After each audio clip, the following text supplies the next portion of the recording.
Please subscribe कीजिए हमारा YouTube channel सत्य ज्ञान सागर। नमस्कार sir. Sir Sahib sir. Sir आपका क्या नाम है? सर मेरा नाम पुनीत कंबोज है और मैं डिस्ट्रिक्ट यमुनानगर से बिलोंग करता हूँ। पुनीत जी, संत रामपाल जी महाराज जी से आपने नाम दीक्षा कब ली? सर मैंने बंदी छोड़ संत रामपाल जी महाराज से 31 सितंबर 2014 को नाम दीक्षा ली थी। सर, परम संत सतगुरु रामपाल जी महाराज जी से नाम दीक्षा लेने से पहले आप क्या भक्ति साधना करते थे? सर बंदी छोड़ सतगुरु रामपाल जी की शरण में आने से पहले मैं सभी देवी देवताओं की भक्ति करता था और आर्य समाज से बिलोंग करता था, तो हवन भी करता था मैं वहाँ पर और देवी देवताओं की पूजा भी करता था। सर, ये भक्ति साधना करते करते आपको क्या लाभ प्राप्त हुए? सर इन सभी देवी देवताओं की भक्ति करते करते और हवन करते करते हुए मुझे कुछ भी लाभ नहीं मिला और इनकी भक्ति करने के पश्चात भी मेरे को कैंसर हो गया।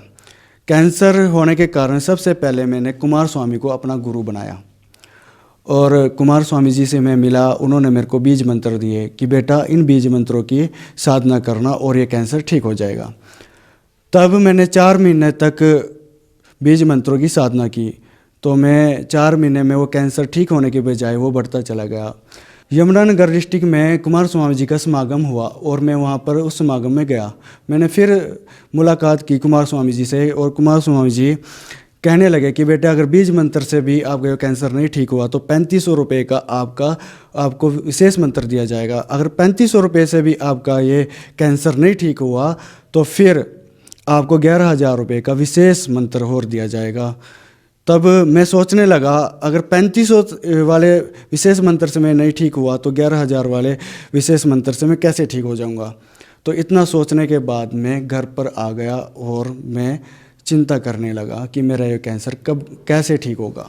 तो इतनी साधना करने के बाद भी मेरा ये कैंसर ठीक नहीं हुआ। सबसे पहले मेरा टेस्ट हुआ था रोहतक पीजी में और उन्होंने एमआरआई कराई और एमआरआई कराने के पश्चात डिसीजन लिया कि यह कैंसर अगर हम इसको ऑपरेशन भी करते हैं तो इसकी मुंह की नस कटेगी और मुंह टेढ़ा हो जाएगा। मतलब कि अगर इधर से मैं कैंसर की गांठ को निकालेंगे तो मुंह ऐसे टेढ़ा हो जाएगा। उसमें रिस्क था कि ब्रेन हेमरेज भी हो सकता है और ये आँख की पलक भी जा सकती है और बोलने में भी दिक्कत आ सकती है।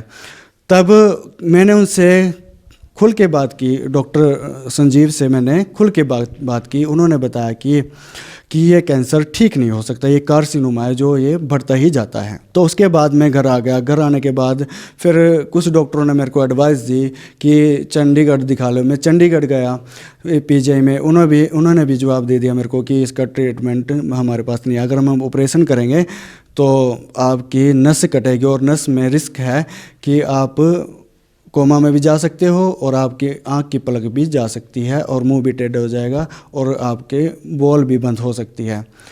तब इतना घबरा गया उनकी बात सुनने के बाद। मैं फिर घर आया। घर टेंशन इतनी हो गई थी कि मैं शायद अब बचूंगा नहीं। फिर एक डॉक्टर ने फिर मेरे को एडवाइस दी कि दिल्ली एम्स में दिखा लो। तो मैं दिल्ली एम्स में गया। उन्होंने भी मेरे को यही कहा कि अगर हम ऑपरेशन कर देते हैं तो इसमें रिस्क है कि बच भी सकता है ना भी, पर गारंटी कोई नहीं है। तब मैं दिल्ली में ही गंगाराम हॉस्पिटल में गया। उन्होंने भी मेरे को जवाब दे दिया था। तो ऐसे ऐसे करके मैं भटकता रहा, कहीं भी मेरा ट्रीटमेंट नहीं हुआ। तब उसके बाद मेरे भाई कहने लगा कि मेरा एक मित्र है और वो मलेशिया में जॉब करता है, वहाँ पर उसका एक डॉक्टर जानकार है, वहाँ पर बहुत बड़ा कैंसर का हॉस्पिटल है। तो मेरे भाई के कहने पर मेरे भाई के मित्र ने वहाँ डॉक्टर से बात की और उन्होंने कहा कि ऑनलाइन मेरे को दिखा दो। जब मेरे को ऑनलाइन देखा डॉक्टर ने, वो कहने लगा कैंसर तो काफ़ी बड़ा है और गंभीर है, क्योंकि मेरे ये कैंसर काफ़ी बढ़ चुका था, कम से कम इतना हो गया था। तब उन्होंने देखा कि चलो मैं दवाई दे सकता हूँ उसके, बट ये ऑपरेट करवाने के लायक नहीं रहा। तब मलेशिया वाले ने दवाई वहाँ से भेजी और उन्होंने कहा था कि अगर इसका कैंसर ये 30 दिन के अंदर अंदर कम हो गया तो ये बच जाएगा, वरना ये भी बचेगा नहीं। तब मैंने 30 महीने तक वो दवाई यूज़ की और वो कैंसर और बढ़ गया। तो और चिंता होने लगी मेरे को। तो मैं यही सोचने लगा कि अब मेरी मौत आ गई है और मैं परमात्मा को याद करने लगा। फिर सर आप संत रामपाल जी महाराज जी के शरण में कैसे आए? सर तत्वदर्शी संत रामपाल जी महाराज जी की शरण में मैं एक दिन कैसे आया हूँ वो बताता हूँ। एक जय गंगा मैया नामक एक नाटक चलता था, टीवी सीरियल चलता था और मैं देख रहा था। तो मैं सोचने लगा कि इन ब्रह्मा विष्णु महेश के भी कोई माता पिता होंगे। तो इतना सोचने के बाद मैं अपनी बैठक में जाके बैठ गया। तो वहाँ से मैं, गर्मियों के दिन थे, मैं बाहर निकला और बाहर मेरे को कोई एक ऐसा भक्त था जो पुस्तकों की सेवा कर रहा था। उन्होंने मेरे को पुस्तक दी कि बेटे ये 10 रुपये की है। तो मैंने टाइटल पढ़ा कि ज्ञान गंगा। मैंने सोचा ये गंगा के बारे में लिखा होगा। तब मैंने वो 10 रुपये की पुस्तक ले ली और घर पर रख दी। मैंने वो पढ़ी नहीं। जब मेरे को ये कैंसर हो गया, मैं सारी जगह से थक गया था, तब परमात्मा ने प्रेरणा करी। तब मैंने वो पुस्तक उठाई, वो पढ़ी। उसमें सबसे पहले मैंने सृष्टि रचना पढ़ी। सृष्टि रचना पढ़ने के बाद काल और ब्रह्मा विष्णु महेश के माता पिता के बारे में मेरे को पता लगा। तब इंटरेस्ट लेता चला गया। फिर लास्ट में मैंने ज्ञान गंगा में इंटरव्यू पढ़े, भक्तों के अनुभव पढ़े। वहाँ पर एक भक्त जो दिल्ली से है उसके बारे में बताया गया था। उसको ब्रेन ट्यूमर था और परमात्मा ने आशीर्वाद दिया था, सिर्फ एक आशीर्वाद दिया था कि दवाई की भी जरूरत नहीं पड़ेगी और ये ठीक हो जाएगा। तब तत्वदर्शी संत रामपाल जी की यह ज्ञान गंगा पुस्तक पढ़कर मैं सोचने लगा क्यों ना मैं बरवाला आश्रम में जाऊं और बंदी छोड़ संत रामपाल जी महाराज से मैं नाम दीक्षा लूं ताकि मेरा भी कैंसर ठीक हो जाए।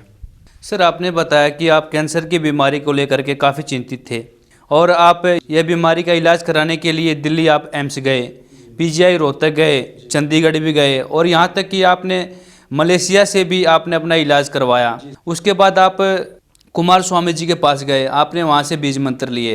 इतनी सारी भक्ति साधना करने से आपको कोई लाभ नहीं मिला, तो फिर आप संत रामपाल जी महाराज जी से नाम दीक्षा लेने के बाद आपको क्या लाभ प्राप्त हुए? सर, जब मैंने तत्वदर्शी संत रामपाल जी महाराज से यह नाम दीक्षा ली तब गुरु जी ने मेरे को आशीर्वाद दिया। बंदी छोड़ संत रामपाल जी ने मेरे को आशीर्वाद दिया कि बेटे भक्ति करो और ये कैंसर भी ठीक हो जाएगा आपका। तो इतना आशीर्वाद लेने के बाद मैं घर आ गया। तब मैं अपने पापा को लेके गुरुजी के पास गया, आश्रम में, सतलोक आश्रम में गया और वहाँ पर लाइन में लगे हुए थे सभी भक्त। गुरुजी आशीर्वाद देते आ रहे थे। तब मेरे को भी आशीर्वाद दिया, मेरे डैडी जी को भी आशीर्वाद दिया। तो मेरे डैडी जी पूछने लगे कि गुरुजी इनकी कैंसर की गांठ अभी ये ख़त्म नहीं हुई। तो परमात्मा संत रामपाल जी महाराज ने कहा कि बेटे ये तो कभी के मर गए थे, ये तो परमात्मा ने रोक रखे हैं। तब मैं वहाँ पर रोने लगा और रोते हुए मैं पापा को बोलने लगा कि देखो मैंने आप लोगों को बताया था कि नहीं, मेरे को यम के दूध लेने आए थे और परमात्मा कबीर साहब ने मेरी उम्र बढ़ा दी थी। तब मेरे डैडी जी ने वहाँ तो कहा था आप बेटे सही बोल रहे हैं और इसीलिए मेरे डैडी ने नाम दीक्षा ले ली। और घर पर आए हम। घर पर मेरे पिताजी ने 3-4 दिन तक नाम चलाया और फिर बीड़ी पीने लगे और उन्होंने नाम दीक्षा छोड़ दी और मैं डटा रहा। तो एक दिन क्या हुआ कि 18 नवंबर 2014 को ये बरवाला कांड हो गया, जिसमें हम सभी भक्त सीबीआई की जांच मांग रहे थे और सरकार ने सीबीआई की जांच नहीं की। तो जो टीवी पे दिखाया वो मैं देख के हैरान हो गया और लोक लाज के कारण मैंने भक्ति छोड़ दी। जब हमारे गुरुजी जेल में चले गए, भक्ति छोड़ने के बाद मैं बड़े बड़े स्यानों पे जाने लगा और झाड़ फूक कराने लगा। उन्होंने भी लास्ट में हाथ खड़े कर दिए कि ये तुम्हारा कैंसर ठीक नहीं होगा। तो उसके बाद मैं एस्ट्रोलॉजी के पास गया। एस्ट्रोलॉजी ने मेरी जन्म कुंडली देखी और जन्म कुंडली देखने के बाद कहा कि इसको कैंसर नहीं है, इसकी तो उम्र भी काफ़ी लंबी है। अब एस्ट्रोलॉजी ने जब यह बात कही तब मेरे वो बात फिर याद आ गई पिछले कि यम के दूध जब मेरे को लेने आए थे तब कबीर परमात्मा ने चित्रगुप्त के कागज़ फाड़कर मेरी उम्र बढ़ा दी थी अपने कोटे से। तब उन्होंने मेरे को, जब ये मैंने नाम छोड़ दिया था तो एस्ट्रोलॉजी ने मेरे को ओम नमः शिवाय की भक्ति करने के कहा कि इसके कम से कम 1.25 लाख मंत्र जाप करने हैं और उसकी विधि के अनुसार मैं ओम नमः शिवाय मंत्र का जाप करने लगा और उससे भी मुझको कोई लाभ नहीं हुआ। एक दिन क्या हुआ, मेरा गांव आर्य समाजी गांव होने के नाते मैं आर्य समाज से भी बिलोंग करता हूं। तो आचार्य जी आए और आचार्य जी कहने लगे पुनीत तुम्हारी चर्चा पूरे गांव में हो रही है कि आप बहुत बीमार हो, शायद आप बचेंगे नहीं। तो इसीलिए मैं एक मंत्र सर्च करके लाया। मैं सोचने लगा कि आर्य समाज कब से मंत्र रिसर्च करने लगे, क्योंकि जो आचार्य जी थे वे संस्कृत में उन्होंने PhD कर रखी थी। तो मैं ऐसे ही मन में सोचने लगा कि ये तो ओम से बड़ा किसी को भी नहीं मानते, फिर ये मंत्र सर्च कहाँ से करने लगे। तब मैंने उनको उनके मुंह पे बोल दिया कि आर्य समाज वाले कब से मंत्र सर्च करने लगे, उनको यह बात दिल पे लगी। फिर आचार्य जी ने कहा कि चलो हवन कर लिया करो। तो मैंने कहा चलो मैं हवन कर लिया करूँगा और आप मेरे को विधि बता दो। उन्होंने 2 दिन तक मेरे को विधि बताई। तो फिर मैं खुद अकेला हवन करने लग गया। तत्पश्चात 1 महीना हो गया मेरे को हवन करते करते। तो कबीर परमात्मा फिर आए और एक छोटी सी किश्ती ले रहे थे अपने हाथ में। मेरी आत्माओं को निकाल के मेरे गांव से एक छोटी सी नदी जा रही वहाँ पर घाट पर ले आए और बोले कि देख बेटे, जैसे इस किश्ती में इधर की जी बैठकर इस किश्ती द्वारा नदी को पार करके दूसरे छोर पे पहुँच जाती है, ऐसे में तो बेटे इस कालोक से पार कर सकता हूँ। तब इतना कह के अंतर ध्यान हो गए। फिर मैं सुबह उठा, मेरी मम्मी जी बोलने लगी चलो नहा धो लो, मैं आपको नहला देती हूँ और हवन कर लेना। फिर तब मैं मम्मी को बोलने लगा मैं हवन नहीं करूँगा। फिर मैं पता नहीं क्या हुआ, अचानक जब परमात्मा कबीर साहब आए थे मेरे अंदर ऐसी कोई शक्ति आ गई थी जिससे मैं चलने लग गया और मैं चलते चलते अपने खेत में गया। खेत में चेरी लगी हुई थी और चेरी के बीच में मैं बैठ के खूब रोया परमात्मा को याद करके। इतना रोया कि आँखों से आंसू सूख गए, बुरी हालत हो रही थी। और मैं परमात्मा को याद कर रहा था, अपने गुरुदेव संत रामपाल जी महाराज को याद कर रहा था कि हे परमात्मा, आप तो जेल धाम में बैठे हो और मैं नाम दीक्षा कहाँ से लूँ। तब इतना रोने के बाद मैं घर पर आया। घर पर परमात्मा ने ऐसी प्रेरणा करी कि बेटे मोबाइल चलाओ। मोबाइल में मैं फेसबुक चलाता था कि मेरा टाइम पास हो जाए, क्योंकि बीमार था काफ़ी। तो फेसबुक पे कुछ भगत जुड़े हुए थे, तो मैंने स्टेटस बना के डाला कि भक्त भाइयों मेरे को कैंसर है और ऐसे ऐसे करके कबीर परमात्मा आए और मैं नाम दीक्षा कहाँ से लूँ। तब उन्होंने कमेंट में अपना नंबर लिखा, अमित भगत जी ने, और कहा कि मेरे से बात कर। मैंने उनसे बात की और उन्होंने मेरे को कुरुक्षेत्र नाम दीक्षा केंद्र का पता बताया। तो जैसे मैंने वो नाम दीक्षा ली, फिर वो मेरे मंत्र जो पहले करता था मैं मंत्र बरवाला कांड होने से पहले, वो सारे याद हो गए। और याद होने के बाद परमात्मा की दया से मेरे को ज्ञान भी हो गया। और ज्ञान होने के नाते फिर मैं परमात्मा को याद करके खूब रोया कि हे मालिक, मैंने ये नाम नहीं छोड़ना था। तब भक्ति करता रहा मैं। 4 दिन के अंदर अंदर एक भगत जी आए जिसका नाम लक्ष्मण भगत जी था, और उन्होंने मेरे को समझाया कि अब ये भक्ति मत छोड़ना, क्योंकि दुनिया में अगर कैंसर ठीक करने वाला है तो वो जगत गुरु तत्वदर्शी संत रामपाल जी महाराज है, और इस विषय में कोई भी तेरा कैंसर ठीक नहीं कर सकता। क्योंकि उनको भी, लक्ष्मण भगत जी को भी फूड पाइप में कैंसर हुआ था। तो मैंने देखा कि उसका कैंसर भी ठीक हो गया, क्योंकि उसके बोल में सुधार था, वो चल भी रहा था ऐसे कि इसको कोई बीमारी नहीं है। तो वहाँ से मेरे को दृढ़ता मिली उसको देख के। कबीर परमात्मा आए सपने में, और उसके साथ गुरुजी तत्वदर्शी संत रामपाल जी महाराज थे। और तत्वदर्शी संत रामपाल जी महाराज ने मेरे को आशीर्वाद दिया, क्योंकि मेरे ब्रेन में भी चस होती थी, क्योंकि ये कैंसर ब्रेन में भी चला गया था। और सिर पर हाथ रखा और उसके बाद ट्यूमर पर हाथ रखा, जो पत्थर की गांठ इतनी बड़ी थी उस पर हाथ रखा। तो अगले दिन क्या हुआ, वो पत्थर की गांठ जो है वो बढ़ गई, और जो सिर में मेरे ब्रेन में जो चस होती थी वो होने बंद हो गई। तो मैं कहने लगा, मैं डर गया, मैं सोचने लगा कि ये कैंसर की गांठ तो कम होनी थी, क्योंकि परमात्मा ने आशीर्वाद दिया, ये बढ़ कैसे गई। तब 4-5 दिन के बाद फिर जगत गुरु तत्वदर्शी संत रामपाल जी महाराज फिर आए, और उन्होंने अपनी गोद में बिठाया मेरे को, और पैर से लेके ऐसे हाथ फेरा, पैर से लेके ऐसे हाथ फेरा ऊपर की तरफ। जो शरीर में कैंसर फैला हुआ था वो ऊपर उसी ट्यूमर में निकाल दिया। तब वो ट्यूमर और बढ़ गया, वो ऐसे लटक गया यहाँ पर।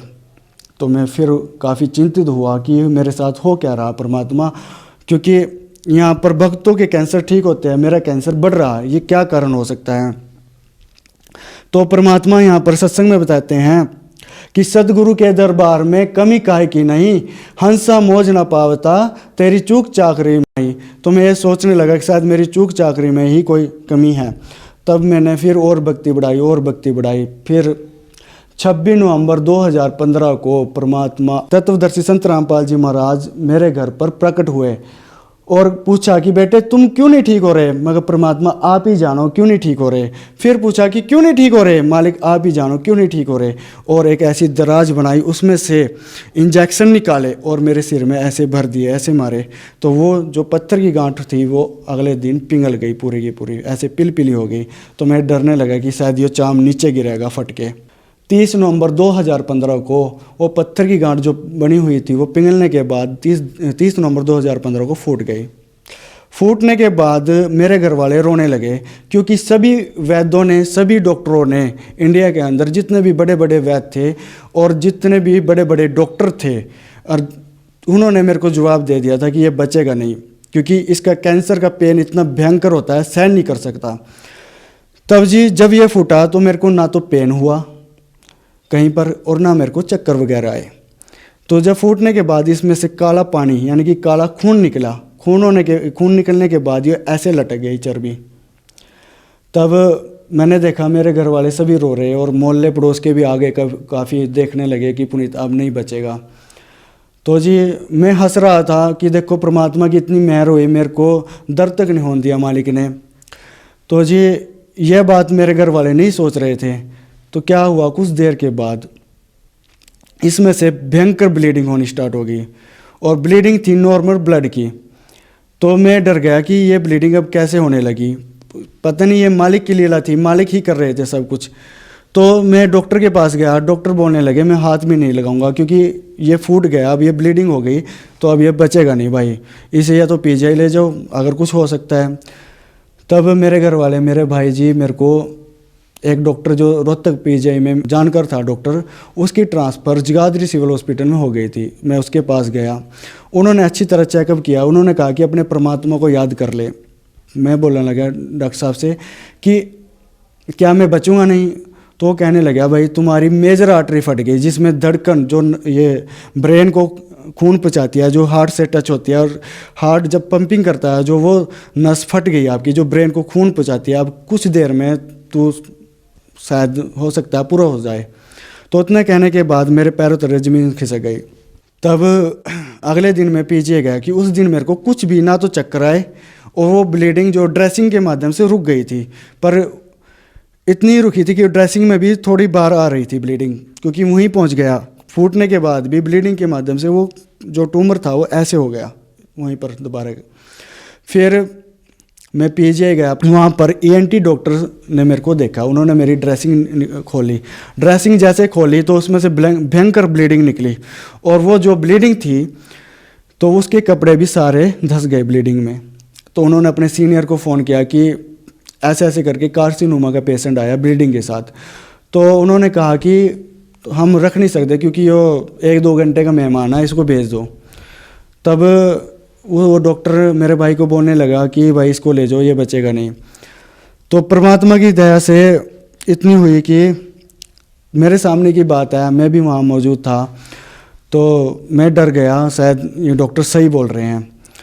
तो मेरा भाई कहने लगा कि देखो आप यहीं पर रख लो इसको, हम यहाँ से डेड बॉडी ले जाएंगे।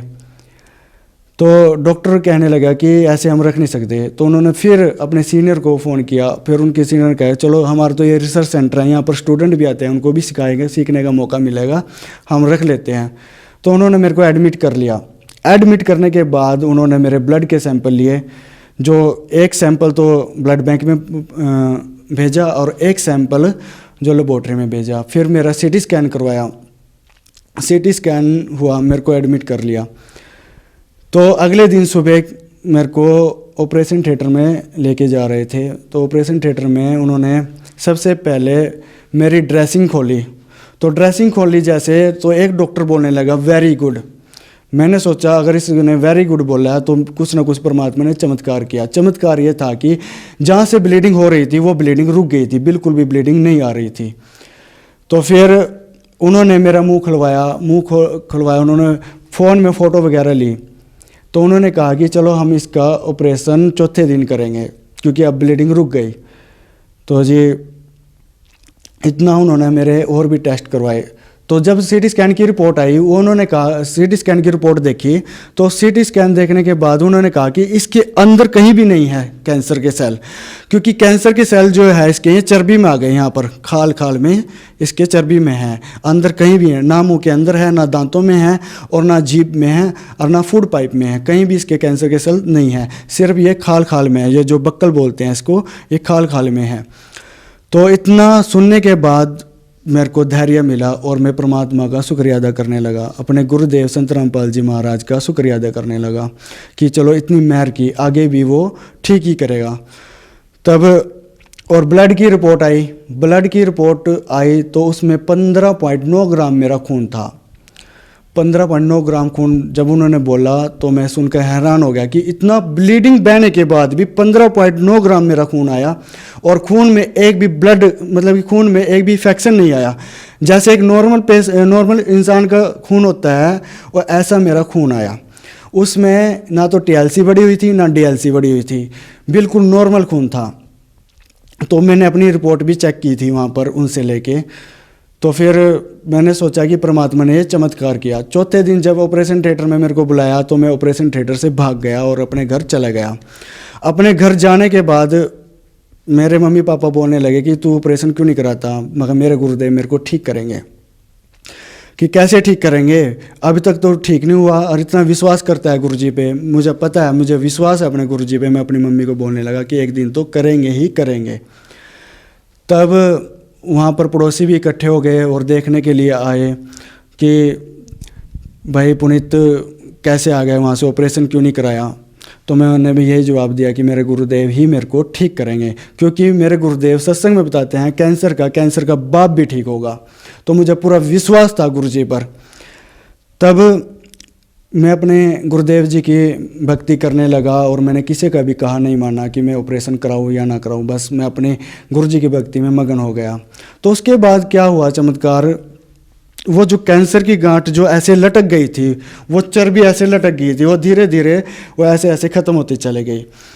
और 19 दिसंबर 2015 की बात है जब यो चर्बी मेरी यहाँ पर समा गई। देखो, आप देख सकते हो कैमरे के माध्यम से। अभी देखो, इतना बड़ा कैंसर था यहाँ पर, और ये जो आप स्वेलिंग देख रहे हैं, ये स्वेलिंग नहीं है, और ये यहाँ पर छोटी सी है। परमात्मा ने इसलिए रोक रखी है कि ताकि मैं जो कैंसर पेशेंट मेरे को मिलते हैं, मैं उनको दिखा सकूं कि मेरे को यहाँ पर इतना बड़ा कैंसर हुआ था। और परमात्मा की दया से, बंदी छोड़ सतगुरु रामपाल जी महाराज की दया से मैं ठीक हुआ हूँ। आप यहाँ से देख सकते हो कितना बड़ा कैंसर हो सकता है, आप खुद ही अनुमान लगा सकते हो। ये यहाँ पर मेरा कैंसर बना हुआ था और यहीं से स्टार्ट हुआ था। तब मैं भक्ति करने लगा और भक्ति करते करते मैं ठीक होता गया। मेरे को कोई भी प्रॉब्लम नहीं हुई और बिना दवाई खाए मैं ठीक होने लगा। मैंने कोई भी दवाई, जब मैंने नाम दीक्षा ली थी, मैंने 1 रुपये तक की भी मैंने दवाई नहीं खाई। जनवरी की बात है, जनवरी 2016 की बात है, मैं अपने जो नदी है, नदी के पास जो पटरी है, मैं उस पर घूमने गया और मेरे को ऐसा हुआ कि मैं रनिंग करूं, और मैं रनिंग करने लग गया। तो मैं ऐसे डेली रनिंग करने लगा, 10 किलोमीटर में नॉन स्टॉप बिना रुके मैं दौड़ता रहा। तो मेरे गांव के जो लोग थे, जो बच्चे थे, वे अपनी बाइक उठा कर मेरे को देखने के लिए आते थे कि पुनीत कल तो मरण लग रहा था, कल से ये PGI में तो आया, आज ये रनिंग भी कर रहा। और उन्होंने मेरे को पूछा कि तू कैसे ठीक हुआ। तब मैंने कहा कि ये मेरे परमात्मा बंदी छोड़ संत गुरु रामपाल जी महाराज का चमत्कार है, जो मैं आज दौड़ रहा हूँ, आप जो मेरे को देख रहे हो जिंदा, बिना ऑपरेशन किए मैं ठीक हो गया। सर, आपने बताया कि आपको कैंसर जैसी भयानक बीमारी थी और आप इसके इलाज के लिए हर जगह गए, आपने कोई भी जगह नहीं छोड़ी। आप विदेश में भी आपने इलाज कराया, मलेशिया में, और भारत के सुप्रसिद्ध हॉस्पिटलों में जैसे PGI में आप गए, एम्स में गए, चंडीगढ़ भी गए, कुमार स्वामी जी से भी आपने नाम दीक्षा ली, लेकिन ठीक नहीं हुई। लेकिन आज का समय विज्ञान का समय है सर। लोगों को कैसे विश्वास हो कि सर आपको कैंसर की बीमारी थी वो ठीक हो गई, सिर्फ संत रामपाल जी महाराज जी से नाम दीक्षा लेने मात्र से ही, उनकी बताई हुई भक्ति करने से ही? सर, यहाँ पर मैं विज्ञान के माध्यम से ही बता सकता हूँ। मेरे पास रिपोर्टें हैं, मैं अपनी रिपोर्टें दिखा सकता हूँ। मेरी रिपोर्टों में बिल्कुल कैंसर बिल्कुल नॉर्मल आ रहा है। मेरे को कोई दिक्कत नहीं है, कोई परेशानी नहीं है, ना तो मेरे को खाने पीने में परेशानी है और ना मेरे को चलने फिरने में परेशानी है। अगर मैं 10 किलोमीटर की रनिंग कर सकता हूँ तो आप लोग यहाँ से अंदाज़ा लगा सकते हो क्या मेरे को कैंसर था या नहीं था। जो श्रद्धालु आपको देख रहे हैं और यहाँ तक कि कैंसर की बीमारी तो आम हो गई है, बहुत सारे ऐसे श्रद्धालु हैं जो इस बीमारी से को लेकर काफ़ी ग्रस्त हैं, बहुत सारे ऐसे श्रद्धालु हैं जो किसी बीमारी को लेकर बहुत परेशान हैं। तो सर आप उन्हें क्या संदेश देना चाहेंगे? मैं जन समुदाय से यह प्रार्थना करना चाहता हूँ, तत्वदर्शी संत रामपाल जी महाराज की शरण में आने से और उनसे नाम उपदेश लेने मात्र से मेरे कैंसर जैसी भयानक बीमारी ठीक हो गई है। तो मैं यही प्रार्थना करना चाहूँगा कि आप लोग भी तत्वदर्शी संत रामपाल जी महाराज से नाम उपदेश ले और दुखों से छुटकारा पाए और अपना जन्म मरण का रोग कटाए। सर आप कैंसर पीड़ित रोगियों को क्या संदेश देना चाहेंगे? सर मैं कैंसर पीड़ित रोगियों को यही संदेश देना चाहता हूँ, अगर गुरु जी बंदी छोड़ सतगुरु रामपाल जी महाराज की शरण में आने से मेरा कैंसर जो 4थी स्टेज पे कैंसर था वो ठीक हो सकता है, तो उनका भी कैंसर ठीक हो सकता है। ये 100% गारंटीड हमारे गुरु जी देते हैं कि कैंसर का बाप भी ठीक होगा अगर आप शास्त्रों के अनुकूल भक्ति करोगे, तो मैं यहाँ पर गारंटी देता हूँ। धन्यवाद सर। सत साहिब।